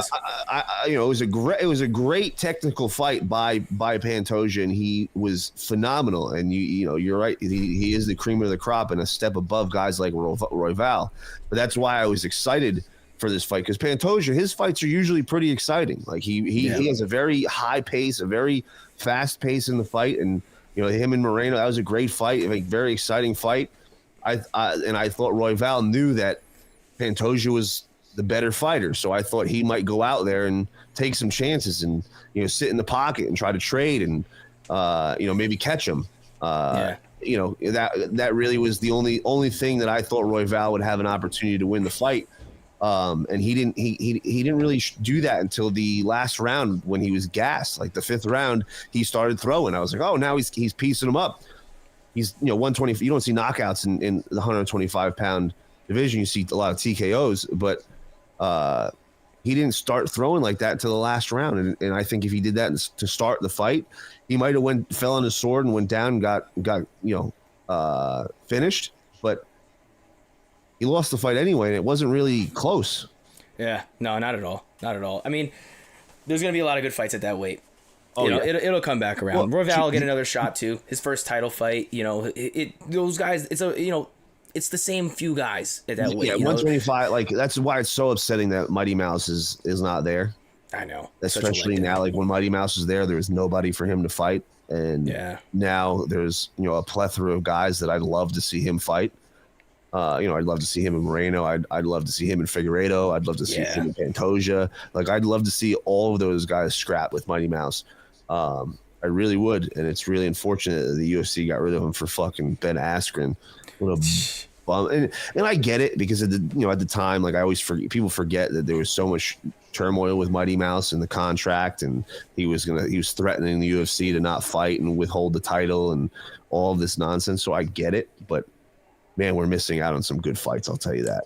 Yeah, if you're a purist, 100%. Yes, 100%. And yeah, if you're a fan of the sport, like, we want to see the best of the best fight each other, and the best guy of that division is Mighty Mouse, and we don't get to see it. He's fighting scrubs in ONE FC. It's stupid. And then did you see the prelims? No, I didn't see the prelims. Dude, I missed the prelims. Dude, go back and watch the two women fight. I heard it was a banger. Yeah, I saw all on Twitter. That fight of the year candidate. Was that the Lipsky one? I forget. The Ariane Lipsky one? I don't even know who it was. I don't even know who they were. I had no fucking clue. But these broads were banging. They were throwing hands from the moment the fucking bell rang in the first round. These two girls were beating the fuck out of each other, and they were just going at it. It was awesome to watch. It was just so exciting the entire time. That was the best fight of the card, no question. It wasn't even close. And I wish the main card had a fight like that, because Bryce Mitchell got knocked out earlier. The Paddy the Batty Tony Ferguson fight, man, is so sad. It's tough to watch, man. It's really tough to watch. Ferguson, he just looks awkward, you know. He looks like carrying the boats. What do you mean? Yeah, it's just carrying the boats.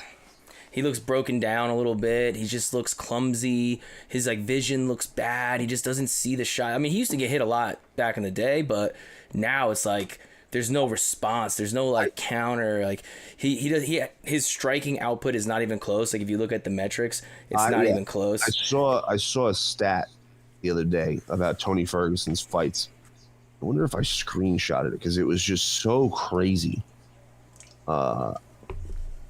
How absurd his output was in that run up until Khabib.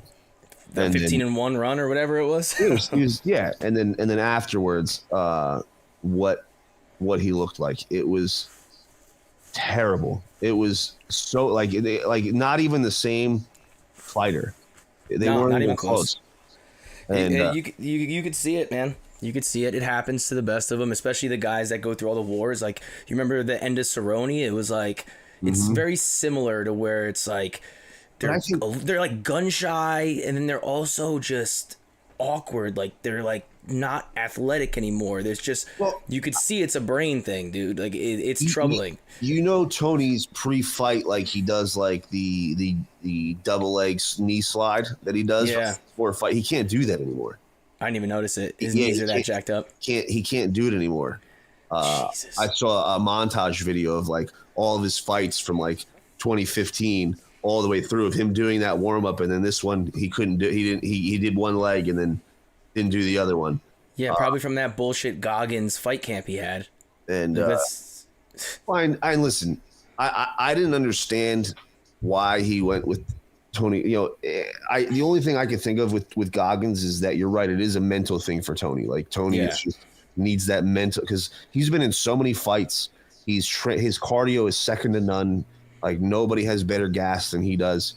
So maybe it was just to like see if he had the mental toughness to do what he was doing. And I get that as a fighter, like especially after a losing streak like he's been on. Like I don't know how I'd handle that. Like that's very, very difficult as a warrior. Like when you're on lose, like any loss, when you lose once, it's like the end of the fucking world. It's miserable. Like losing one fight is one of the worst feelings you can experience, especially on that level to in front of that many people. Like as a warrior, like there's some people that handle it a lot better, but like me personally, like I hate losing. Like I used to tell people James Currey and losing don't go in the same sentence. Like I trained so hard, not because I loved winning. I trained so hard because I hated losing. Like I just didn't want to lose more than anything. And when you lose, you go on a losing streak like Tony Ferguson's been on. And when he was at his prime, he was, considered one of the best fighters in the world, pound for pound. Yeah. And now he's on this like that's going to be mentally draining. It's going to be very hard to wake up every single day and be motivated to do anything. Not even like, oh man, I'm a loser. Like I'm getting my ass kicked. Like, how do I fix this? And it seemed like David Goggins was to try to fix that mental hurdle that he was going through, because I can only imagine what he's feeling. Yeah, I mean, but you got to have a little self-awareness and some good people around you. Like I look at it like a starting pitcher, right? They throw gas their first however many years, and then they develop off-speed pitches. Max Holloway doesn't spar. He works on his technique. You have to make those adjustments in a sport where it takes such a toll on your body, and you got to rely on your skill, especially if you're going to be, as you age out and you're not going to fight for a title anymore. Dana's going to give you young, hungry lions, and the experience that you have is your greatest weapon, and you have to double down on that. You know what I mean? Yes, and what's really unfortunate is that a guy as good as Tony was, because he at the time was unbelievable. Like I remember going into that Khabib fight before it got pulled, saying like, all right, Tony might be the guy that, because he's so funky, he's so unorthodox, he can beat you from his back. Like if Khabib wants to try to smother him, all of a sudden he'll throw a rubber guard up and get some submission on you, or throw some elbows from the bottom and cut Khabib. I really thought he had an opportunity because of his style to beat Khabib. I didn't think anybody else did after he just ran through everybody else. I didn't think anybody else in that weight class had a chance against Khabib except for Tony Ferguson. And he just fell off, and then he fights a guy like Paddy Pimblett, who I enjoy him as an entertainment value. Like I think he's entertaining, he's funny. I love the shit that comes out of his mouth. I think he's an hysterical guy. But I don't think he's a great fighter. I don't think he's a good fighter, but I don't think he's equal to the hype that he has. Like I don't think he's a top 10 guy. No, he's charismatic. I mean, he's still got a lot of room to grow. Like I think he showed some good stuff. Like he looked good on his feet, his timing, his accuracy, his grappling looks really good. Oh, his grappling looks really good. That's what he's known for, as a grappler. Yeah. But, his right hand was a little sloppy from time to time, and he was telegraphing a lot of punches, and against a really, really good guy, like in the top 10, dude. He's going to get pieced up, dude. Like some of those strikes that he was throwing, like I couldn't believe they were landing on Tony Ferguson. He was like, he threw a lot of punches, and I kept saying this throughout the fight, where he was throwing his punches instead of his sitting in the pocket with his chin down. He's throwing punches, and his chin's all the way up, and he's throwing punches like this. And I'm like, yo, you're gonna get killed against a good striker, like absolutely starched if you do that against a good striker. And and that's what was so crazy to me. Is a guy like Tony, you would think would capitalize on those kinds of, lack of striking ability. Because Patty's he's not there. Like, I hope he gets there, but he's still got a lot of growing to do. Like, I don't think he's an elite fighter yet. I really don't. I think he lost the Josh Gordon fight. I think he lost. I think there's guys in that weight class. Like, he goes up against Gaethje, he's going to get killed in the ring. We will see a murder in the cage. Or like a Barbosa. I think that's even a good next fight. Yeah. But I know, but stylistically, like he could take Barbosa down. Like, it'd be stupid to stand up against Barbosa like he did against Tony Ferguson. But like Gaethje, you take Gaethje down, you're still in a world of trouble. Like, you're not safe down on the ground with him. I don't think he's taking Gaethje down regardless. No, that's what I'm saying. But let's just say he does. Like, you're still in a world of hurt down there. Like, you're not safe. He's not in that caliber. And I think after this fight against T. Ferguson, because of Tony's name power and his brand recognition, all of the couch fighters, these guys that watch fighting, and they're like, oh, why don't you just stand up? Or I would stop that, or I'd see red. Like, those guys are like, oh, Paddock, because of his hype train, because of how charismatic he is, people think he's a good fighter. Like, people actually think that Paddy is a top draw and a good fighter. He's not. Like, he's a very sloppy fighter. If you study fighting and you watch his technique, at least standing up, his ground game is very good. Like, he's very, very good on the ground. He's elite on the ground, I'd even say. But stand up, he's not good at all. Like, looks like he's just learning how to throw punches in many cases. And against the top guys, he's going to get killed. Well, we're going to find out. I mean, shit, you get a win like that, they're going to keep giving him guys. Who does he fight next? I mean, I think you give him a guy, like a fringe guy, like another veteran, like I said, like a Barbosa. Have Barbosa come up to 55 again. Another big name guy who's not in the top 10 anymore. I think if he doesn't take Barbosa down, Barbosa puts him to sleep. Like, but that's the test. That's the test you want. Highlight reel puts him to sleep. You're testing to see if his style works against what his weakness would be. You got to give him a top 10 guy. You got to give him a guy to climb up. And to be fair, the last guy that I put in Patty's category, that like he looks good in one area but has a lot of work to do in the other, is currently a champion, and that's Sugar Shane O'Malley. Coming up, he fought a bunch of guys who's very charismatic. The UFC would love for him to reign as champion because he's going to sell a lot of tickets and make them a lot of money. But he just didn't look like he had the ground game or the defense to stop elite ground fighters. He was very sloppy, and he continued to fight and continued to win his fights and go up against guys that were better and better than him. Like the Petr Yan fight, I thought he was going to get killed. I literally was like, oh, this is the end of the hype train right here. Petr Yan's going to fucking kill him.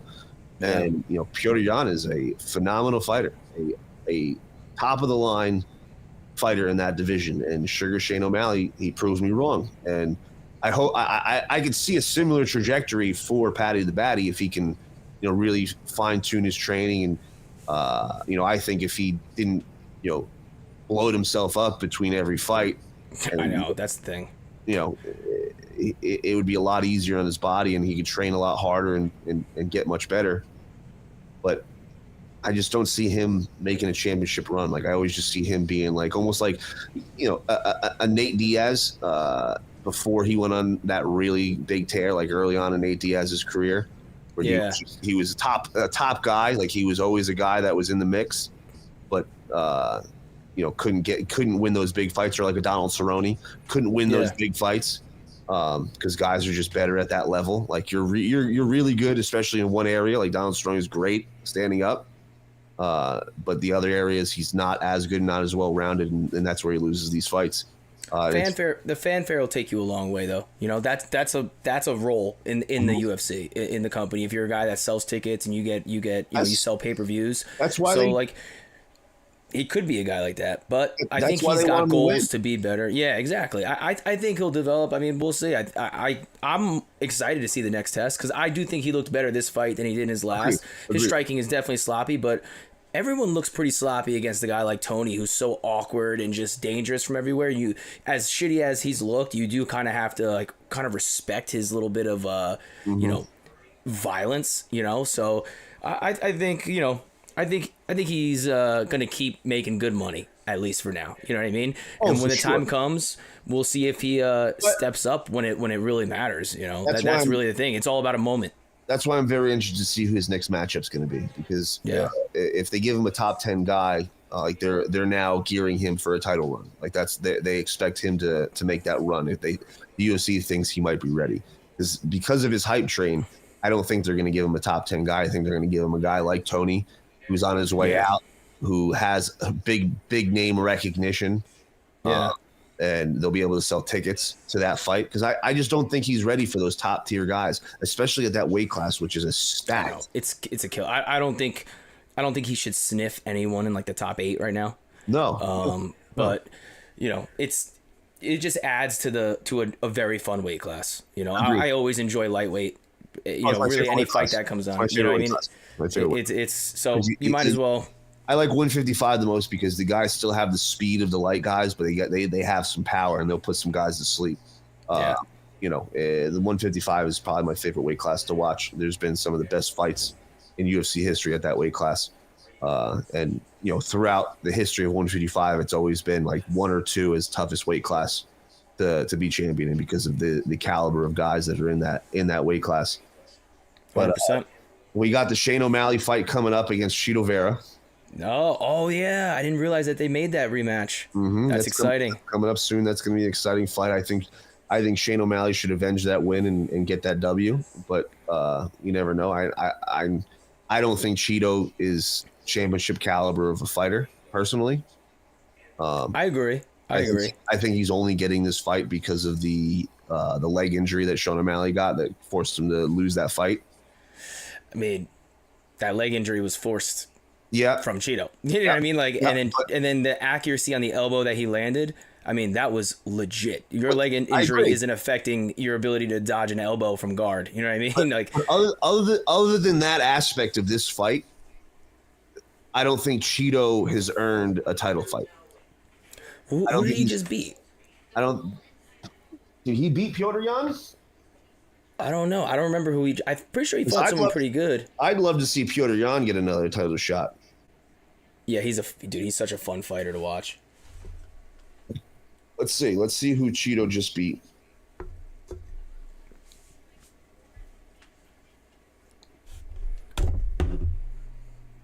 Chito Vera, get the fuck out of here with this advertisement. Mixed martial arts record. Pedro Munoz, he just That's a good win. But he just lost a fight before that. He lost to Sandhagen. I don't even remember that fight. He lost on ESPN. It was March of this year, March of 23. He lost to Corey Sandhagen. Like, how are you getting a title fight after losing one fight ago? The only reason he's getting this title fight is because of what happened with the Shane O'Malley fight. He did get I remember that. I do remember that when he head kicked the shit out of Dominic Cruz. Yeah. That's a huge win. That's a big win. But like Corey Sandhagen, he's good. Don't get me wrong. He's a very good fighter. I do like Corey Sandhagen a lot. But when you lose to a guy like Corey Sandhagen, you shouldn't get a title fight until you get a couple more wins under your belt. Like beating Pedro Munoz is definitely good, but beating him doesn't earn you a title fight. Like I think he should have had to fight Petr Yan for this title fight, in my opinion. Yeah, I don't know what Jan's doing. I don't know what he's lined up to do. I don't know either, but he beat Rob Font. He beat Frankie Edgar. Frankie was on his way out. Yep. Davey Grant. He lost to Jose Aldo after he beat Sean O'Malley. That's right. He lost to Song Yong Dong in a unanimous decision. Yeah, he's got really no other big wins. He lost to John Lineker a long time ago, 2017. Like he doesn't like his biggest win is Dominic Cruz. Other than that, like Pedro Munoz is a good win, but it's not a like, hey, you just beat Pedro Munoz, you're getting a title fight. I think they're giving it to him though, is because like he got that win, it was decisive, took that L to Aldo, and then they kind of had O'Malley like slide around him a little bit and work his way up. I think they were probably setting up the rematch the whole time, realistically, because I'm gonna I'm watching. Like they got some beef. Like I'm cool with it. I'm cool with the rematch. I'm with you. I'm cool with it, but I'm telling you right now, it's the only reason why this fight is happening. Yeah, and I also think it's happening because I think that the UFC wants Sean O'Malley to remain champ. And I think this is a good matchup for him. I think he should win this fight. If he doesn't get hurt, I think he wins the last fight. Probably, yeah. I really do. So I think it's a good matchup for Shane O'Malley, considering his length and his striking ability. So I think it's also to keep him reigning as champ for a little bit longer, because that weight class is not an easy weight class, dude. No, 35 has been tough for years now too. Killers, and the fact that he's the champ, like I don't think the UFC expected him to win those fights. Like I really don't. I think they wanted him to win, but I don't think they expected him to win. Aljo is a monster. Head case though. Head case, but a monster. I really think that we're going to see him get another shot. I think we're going to see Petr Yan. I'd love to see what he's doing. Does he have any fights coming up, Petr Yan? I haven't heard a thing about him. He fought not that long ago. I don't remember his most recent. He fought not that long ago. I don't know if all the Russia stuff has been kind of holding him back, or no. I don't remember who that was. Let's see. Record. Oh, he's on he's on a bit of a losing streak. So he lost to Aljo, then he beat Corey Sandhagen, then he lost to Aljo again. Oh yeah, that's right. Then he lost that split decision to Shane O'Malley, which I think he won. I saw a lot of people say that. I actually didn't see that fight. Yeah, I think O'Malley won. A lot of people thought that. And then in March, I can never pronounce this guy's name. Merab Dvalishvili. Oh, Merab. Yeah. He lost to him in a unanimous decision. Oh yeah, that's another guy that's in that weight. Yep. That's another guy. He's a killer too. I'd love to see Merab. Yeah, I'd love to see Merab get a title fight over him. He's Aljo's teammate. So yeah, or at least see it winning your in fight between him and Cheeto before they fought Shane. Yeah. It's very odd how the UFC makes some of these matchups skipping guys, but it's all for money. It's all for the money, dude. We want to see this fight. I'm excited for it. It's going to be a good fight. I think it's going to be really good, but I just don't think Cheeto Vera would be getting this title fight if somebody else was. If Aljo is the champ, like I bet it would be somebody else. Oh, 100%. 100%. But I'm here for it. I mean, I'll be pulling for Cheeto. Like, you got to think they want Sean to win, but if Cheeto wins, you're selling the trilogy, and it's gonna be a lot of gas around it. Depending on how he wins. Depending on how, like, if it's a decisive victory, you can't give him a trilogy. Yeah. But if it's a close fight, yeah, absolutely. I think it'll end up being close. I mean, we'll see. Sell the shit. I'm all for it. You heard there's rumors that GSP might come back for a fight for 300. Yeah. Yeah, I mean, dude, he doesn't stop trading. I wouldn't be surprised. No, he never. I would not be surprised. You got to do like him and Usman or something like that. No, our modern GSP. It was, who were they rumoring him to fight? It was GSP. I saw Nick Diaz. Yeah, that's who I saw. That would be a waste of time. It'd be a total waste of time. Total waste of time. It was a grappling match and it was shelved with Nick Diaz. That would be fun, a grappling match. I would 100% watch that, but that'd be fun. GSP are just gonna wrestle him the whole time. I mean, we already saw it in MMA. Dude, I mean, people don't like as good as jiu-jitsu is. A high-level jiu-jitsu player against a high-level wrestler, the jiu-jitsu player is losing every time. It's stylistically matters as well, but GSP is a Danaher guy, so it's not like he doesn't know that top tier. He's a black belt shit. He's legit. Like that's one of the best martial artists of our generation of ever. No question. No question. All-time great. Probably the most well-rounded fighter that we ever saw. Yeah, and he's getting better. He still trains. Like, he's really going for it. He keeps his body in shape. It's who he is, dude. He's a straight-up warrior. So, I would watch anything GSP. I don't give a fuck. Yeah, with his stupid blonde hair. I would watch anything he does. If he was gonna enter the fucking Masters in golf, I'd watch. I would tune in, dude. And he'd probably be good too. He's like one of those. He's one of those savants that are just good at whatever he does. He trains really hard and figures it out. Like he'd probably be fucking good. No, I heard. Dana White, when he was on with the Nelk Boys, he was saying, the Nelk Boys are like, either like, holy shit, like there's some posters up here that I wish we could talk about because some of these fights that are up here right now are fucking wild. So I'm excited for the year of fights, the slate of fights. Is the Shane O'Malley fight this year? Is that the last one? I'm not sure. I thought this was the last one. UFC 2023. Was that the last one? I think it was. Unless there's an ESPN card.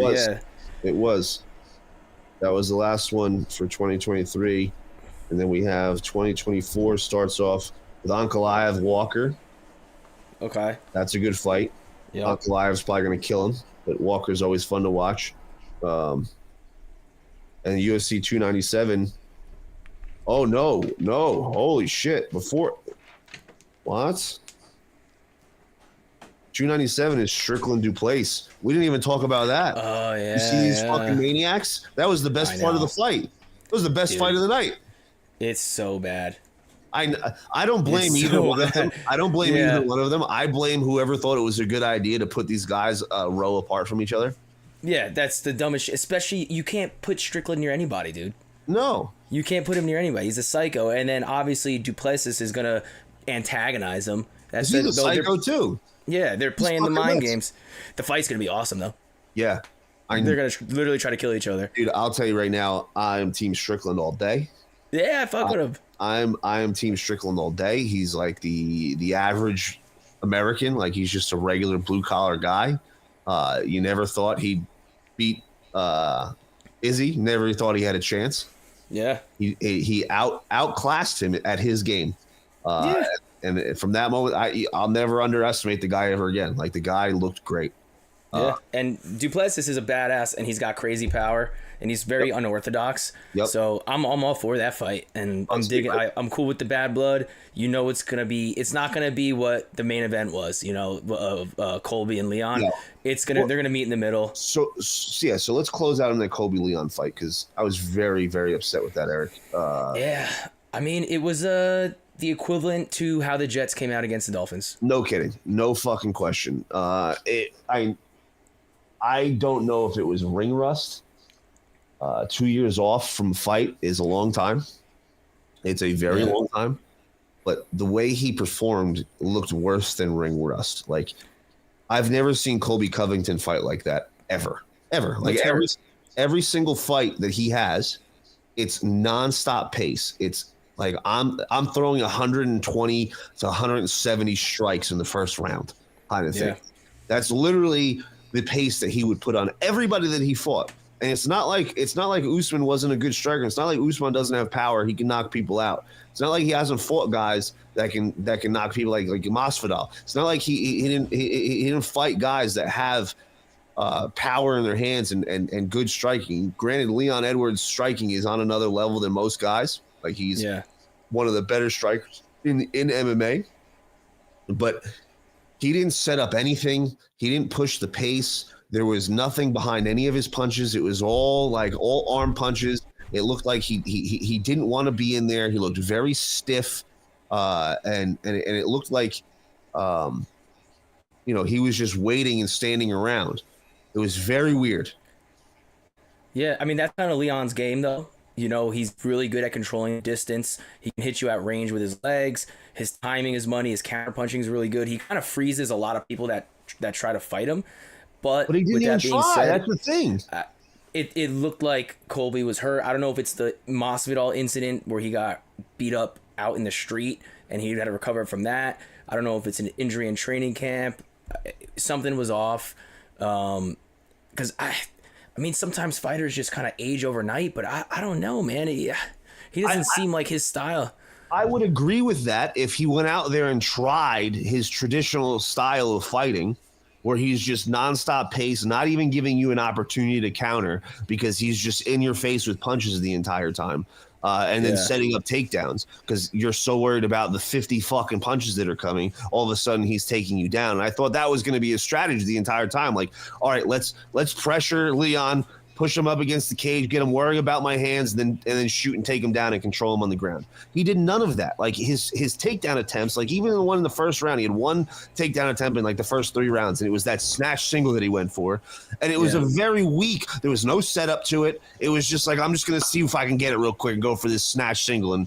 And Leon stopped it very, very easily. Like, the entire game plan, it was almost like he went in there to lose the fight. Like, it was almost like he couldn't throw punches. Like, like he was told, like, yo, don't do anything. Like, you have to lose this fight.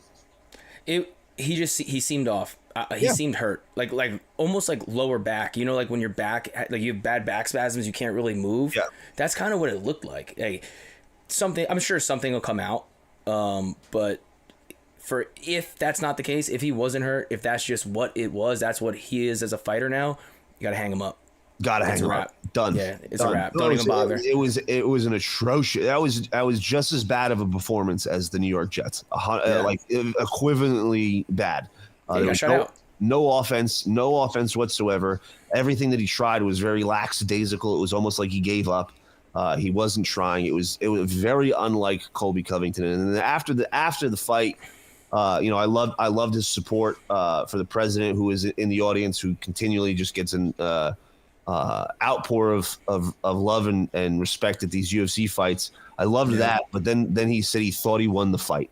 Yeah, I don't know, dude. Dude, what the fuck were you looking at? Like, there's no way he won that fight. And don't get me wrong, Leon didn't really win that fight. Like, Leon didn't do anything to win that fight except for control the cage and throw a couple teeps and leg kicks. Like he really didn't impose his will. He didn't, dominate the striking game. He didn't really land any big shots throughout the fight. There was no combinations. Every strike that Leon threw was a one punch or one kick. It was never he never strung anything together to try to open Colby up, who was just sitting there. Like it was just like, all right, if you're gonna let me leg kick you the entire time, I'm just gonna keep leg kicking and throwing teeps. That's all I'm gonna do because you can't get it on me, and that's what I'm gonna do. And he ate him up. And Colby didn't try to check any kicks until late into the fight. Didn't do anything. I mean, granted, Leon's kicks, he's very good at snapping those kicks, and he doesn't telegraph them at all.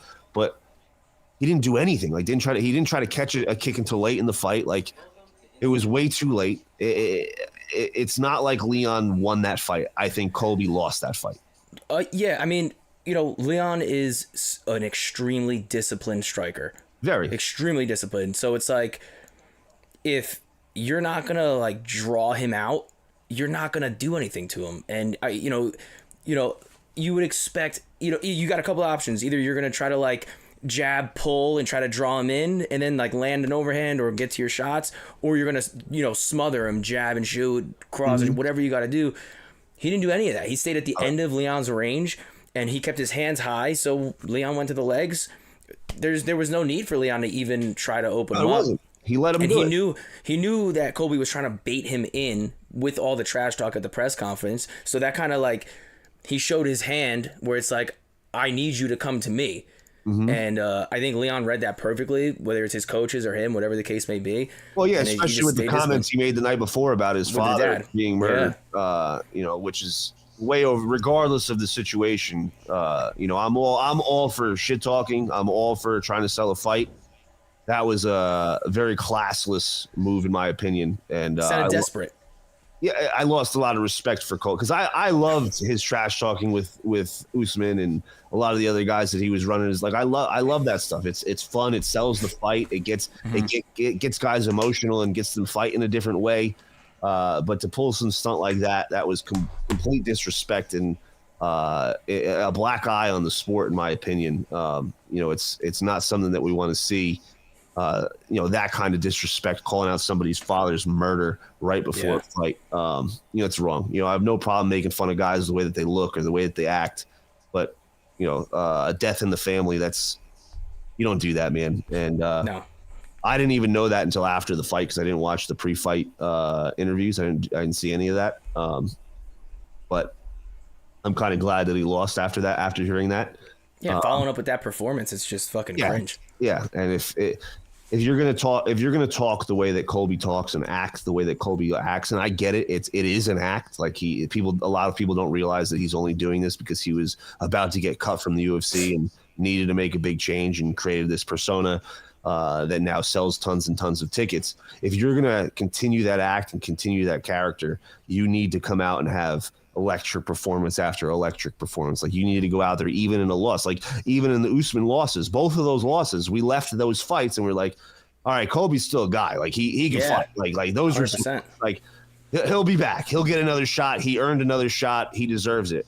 That fight yesterday, it was like, all right, well, I'm done. Like I don't want to watch a Colby fight again. Like I'm not gonna be as excited to order a Colby fight.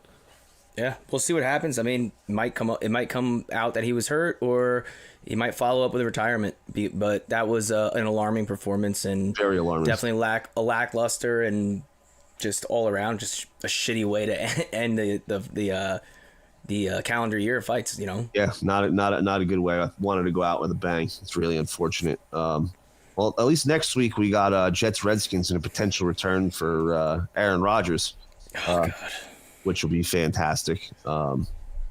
We'll see what happens. Well, I'm sure we'll find out a lot more tomorrow during the Pat McAfee interview. I'm sure we're going to hear some information about what's going on now that they're officially eliminated from the playoffs, what his decision is going to be, and if he's actually been cleared to play. If he does, I'll still tune in and root for him. Even if he doesn't, I'm still going to root for him. But it's going to be a really shitty end of the season. I hope everybody has. Next week is Christmas, so we're not going to be back next week. Maybe we'll do a show Saturday. Let me know. Maybe we'll do a show Saturday to make up for the lack of shows. And especially if Aaron Rodgers comes back, we'll probably do a show for Sunday just to preview. That'll be fun. But if not, I hope everybody has a great Christmas. Merry Christmas to everybody. Enjoy time with friends and family. Stay safe. And it's been a fun. No, it's not. It's been terrible. It's been fucking miserable. As a Jets fan, it's been fucking miserable. So hope everybody has a great Christmas. Maybe we'll be back on Saturday. We'll let you know. Keep us posted on social media. Hit that like button. Hit that thumbs up. Follow us. Really appreciate everybody listening. Until next time, guys. JETS. Suck. In a city that never sleeps, where legends are born and dreams become reality, a new chapter is about to unfold. Last season, they fought valiantly, leaving their mark on the gridiron. But now, a new dawn emerges, a chance for redemption and supremacy. The Jets have honed their skills, forged their bodies, and sharpened their minds. The stage is set, and they're ready to unleash their might. Hey. No friends in the industry. I had to draw the line between my brothers and my enemies. We said 60 minutes. One by one, we're gonna knock it down. Keep it rap. Yeah, you hit us up and now we owe you something back.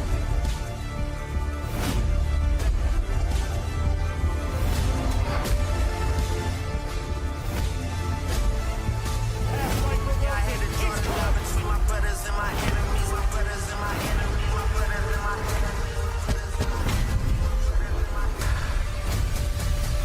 Yeah, I know hey, yeah. No friends in the industry. I had to draw the line between my brothers and my enemies. A fact. Let us start